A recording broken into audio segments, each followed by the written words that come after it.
Allez, on plonge directement au cœur de notre sujet du jour. Dans cette analyse, on va vraiment décortiquer un voyage, un voyage profondément émotionnel et mystique. En fait, c'est l'histoire d'une famille de cœur, une famille qui se forge littéralement à partir d'une immense tragédie. C'est fou d'observer comment une toute nouvelle existence peut émerger des ombres du passé, unifiant des personnages complètement brisés autour d'un seul et même espoir. Je suis enfin à la maison. Waouh, c'est juste d'une puissance incroyable. Cette déclaration, elle illustre brillamment tout le cœur émotionnel de l'histoire qu'on examine aujourd'hui. On a cette jeune fille qui arrive dans un endroit qu'elle ne connaît absolument pas, et pourtant, elle s'y déplace avec une assurance presque instinctive. C'est littéralement comme si la mémoire du cœur de Kaori, ce cœur transplanté qui bat maintenant dans sa propre poitrine, la guidait pas à pas.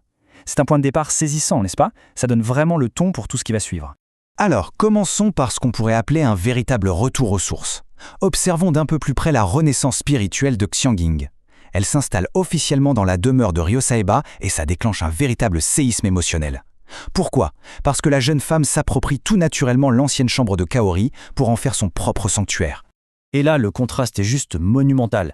D'un côté, on a l'ombre terrifiante de son passé, le spectre de l'unité Zetsuska, on parle d'une vie de tragédie permanente, d'un contrôle absolu sur son existence, une vie d'assassin pure et simple, et de l'autre côté, boum, la liberté.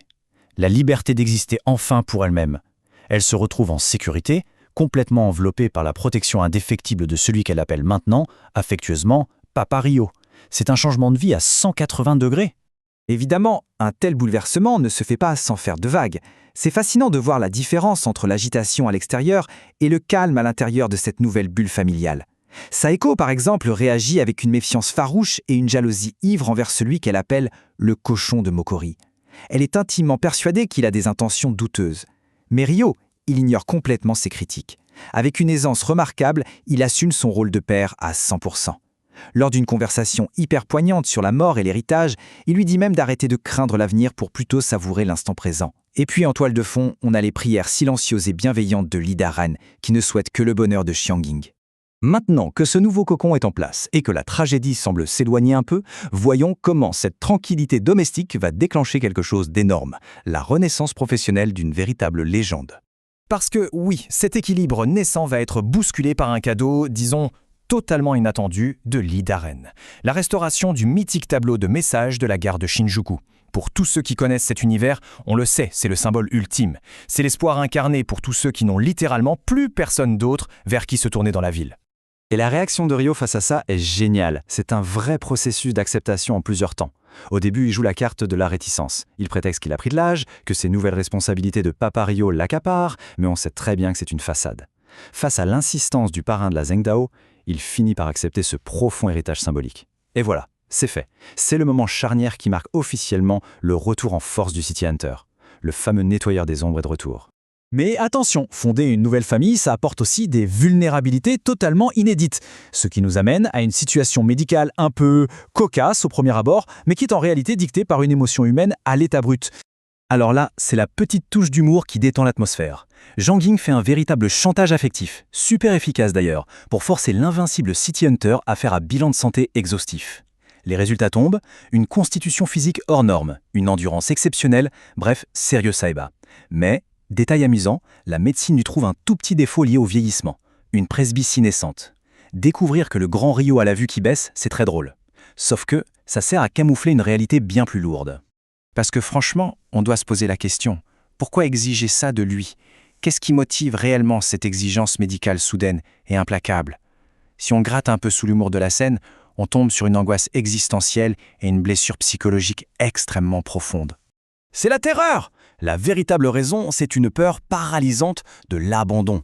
Xiangjing commence enfin à vivre. Elle a trouvé un sens à son existence et d'un coup, elle développe cette angoisse morbide, sombre et grandissante que Papa Ryo puisse mourir et la laisser seule. Pour elle, perdre un tel parent, c'est le pire drame possible. Ce simple examen médical met en lumière le poids émotionnel immense de leur lien. L'idée même de la mortalité de Ryo, lui, est littéralement insupportable. Et c'est cette angoisse tragique qui nous amène directement au point culminant de notre exploration d'aujourd'hui. C'est le moment précis où le domaine purement émotionnel et les données de la biologie la plus stricte entrent en collision d'une manière, tout à fait époustouflante. Alors, faisons une toute petite pause scientifique pour bien comprendre la suite. L'histocompatibilité, ou le système des groupes HLA. Concrètement, ce sont les marqueurs génétiques de notre système immunitaire. C'est ce qui permet au corps de reconnaître ce qui lui appartient et de rejeter ce qui lui est étranger. Avoir cette notion médicale complexe en tête est absolument vital pour réaliser le poids colossal des résultats d'analyse qui vont être fournis par l'IDAREN. Et là, c'est le véritable choc qui vient bouleverser notre histoire. Les documents médicaux révèlent un lien biologique entre Kaori, la donneuse, et Xiangying, la receveuse. Et leur groupe HLA s'avère être parfaitement identique. Parfaitement! C'est tellement improbable qu'on pourrait presque qualifier ça de surnaturel. Cette révélation change totalement la donne.